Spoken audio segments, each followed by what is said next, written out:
waxaa la sheegay in askari ka tirsan ciidamada maamulka Soomaaliland oo degan magaalada Laascaanood duleedkeeda baadiyaheeda in uu habeenkii iska dhigi jiray marka gobol ku dhaco xayawaanka qor ismariska ama waraabadowga ama orgabaha. Assalaamu alaykum wa rahmatullahi wa barakaatuh. Wa ina salaamay Soomaali Maxamed meel walba oo dunida dacaladeeda ka joogtaan. waa saaxiibkii Kabtan Cabdulla halkaad iga daawanaysaan saaxiibayaal waa labadeena bogga YouTube iyo Facebook oo alaaba naga daalacataan. haddii aad tahay saaxiib inagu cusub waxaan ka codsanaynaa boggeena YouTube aad ku soo biirtid. haddii aad tahay saaxiib ku cusub boggeena Facebook sidoo kale follow dheh muuqaalkan la gareeyo share gareeyana war jiraaba akaaru imaan miyaal oran jiray mise warka hore war soo dhaaf. Soomaali Maxameday haddii aad maqlishid qooris maris ama waraabadadow maantay ciidamadii Jamhuuriyadda Barakeysan ee Soomaaliland nin ka tirsan ayaa waxa uu noqday waraabadadow. haddaba inta aan u gudbin sheekadan xaqiiqadeeda iyo inaysan xaqiiqo ahaynba iyo muuqaalo aan idinla wadaagi doono iyo dokumenti aan la wadaagi doono hubi horta inaad channelkana subscribe gareysay muuqaalkan aan like gareysay ku mahadsanid. shalay 27 bisha June waxaa ka dhacay magaalada Laascaanood fal dil toogasho ah.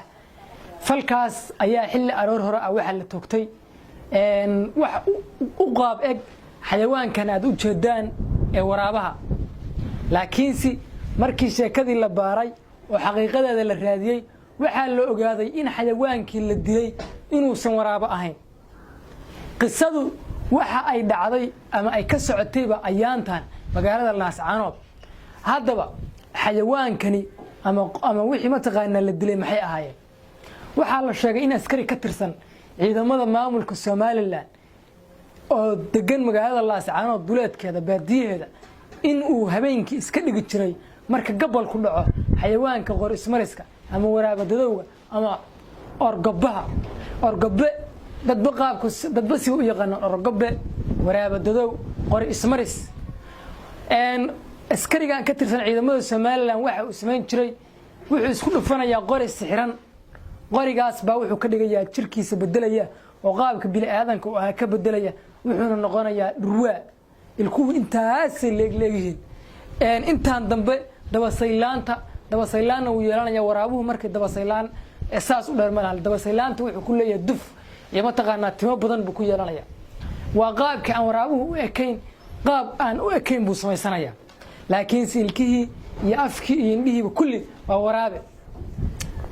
askarigan waxa lagu tuhmay habeenkii markuu fiidku gobol ku dhaco ayuu wuxuu sameyn jiray magaalada Laascaanood baadiyaheedana uu degan yahay buu degsimooyinka halkaas degan habeen walba wuxuu ka cuni jiray neef ari ah. caqli miiran buu ahaayo dadka haddii uu dad cuni lahaa waa la dabageli lahaa waana la toogan lahaa. laakiinse markii ma taqaana ay 8 saac habeenimo 7 saac habeenimo ay tahay 2 saac meelahaas camal ayuu wuxuu soo dhici jiray xariyaha ariga kadibna wuxuu kala bixi jiray neefkaas ayuu shiilan jiray oo cuni jiray. maxaa dhacay tira ari ah ayuu gam ka siiyay. tira ari ah markuu gam ka siiyay oo habeen buu sumid cunay ayaa odagii reerka ama xaafadda deganaa waxa uu sameeyay habeenkii dambe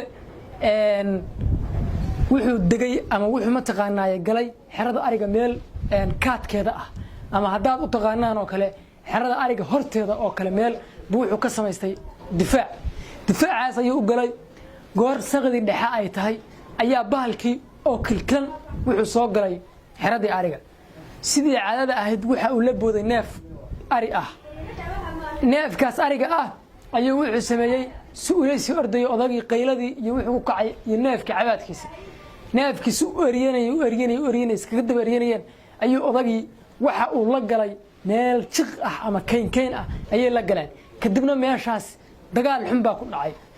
ninkii ama ma taqaanaa qor ismariskii ama waraabadowgii xabad ayaa waxay ka heleeshay intaas miskaha ah. muuqaalkana waa idin la wadaagi doonaa. kadib meesha ayuu ku dhacay waxa uu odagii telefoon u dirsaday dadkii magaalada Laascaanood halkaas la isugu yimid waa la soo qaaday waxaana la keenay isbitaal ku yaala magaalada Laascaanood halkaas oo la sheegay in lagu dabiibayo hadday waraabihii si uu ma taqaanaa qofkii uu ahaa uu u noqdo waraabuna ahaa qofkii uu ahaa si uu noqdo ayaa waxa la sheegay in familkii iyo ma taqaanaa dad garanayay oo mataqaana inuu caadadan leeyahay waa caado ama waa xanuun qofka ku dhaca ama waa dhaqan ay dadku bartaan oo mataqaana sixir camal waxba sixiroolayaasha isticmaala waa la dabiibayaa waxaana qofkii uu ahaa ama mataqaana qofkii sidiisii camal inuu ku soo noqdo ayaa la rajaynayaa ayay dhaheen xogtan waxaa la igula wadaagay fariimaha message-ka baa la igu soo diray arrintan markii aan baarayna wax xaqiiqo ah oo jira hadda ka hor mar uu socday dagaalkii Tukaraq ama Puntland iyo Somaliland ay ku dagaalamayeen deegaanka Tukaraq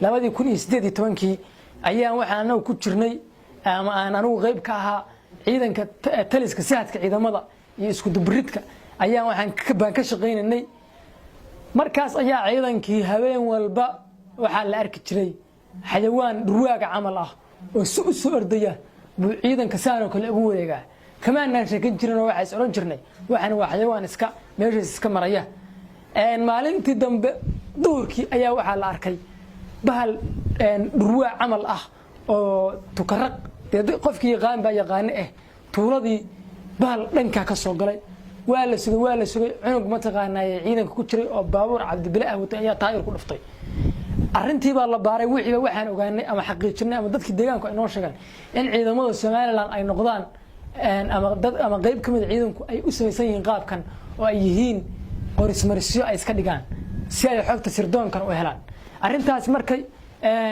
waa arrin dhabtii la yaab ugu noqotay waxa ku kalifaya in ciidamada Somaliland ay bahal noqdaan masirdoon ahaan bay u noqonayaan ma mataqaanay waxyaalo kale u noqonayaan kale oo wax maskaxdeeda ka daadigila muuqaalkan 19 sakan soconay ayaa laga soo dubay bahalkii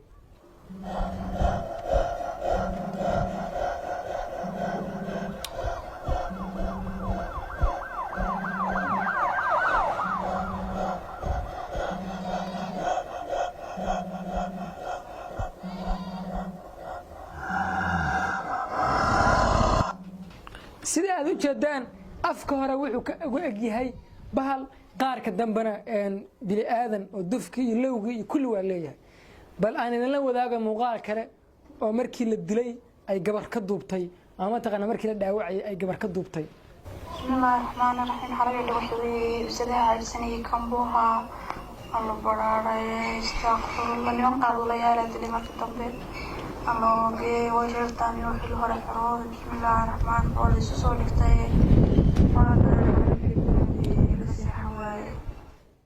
sida aad u jeedaan qaarka dambana waa bili aadan inta horena waa dhurwaa waa arrin argagaxeeda wadata Soomaali Maxamed waxaan leeyahay muuqaalka la shar gareeyo asxaabtina hala wadaago si looga digtoonaado bahalada noocan oo kale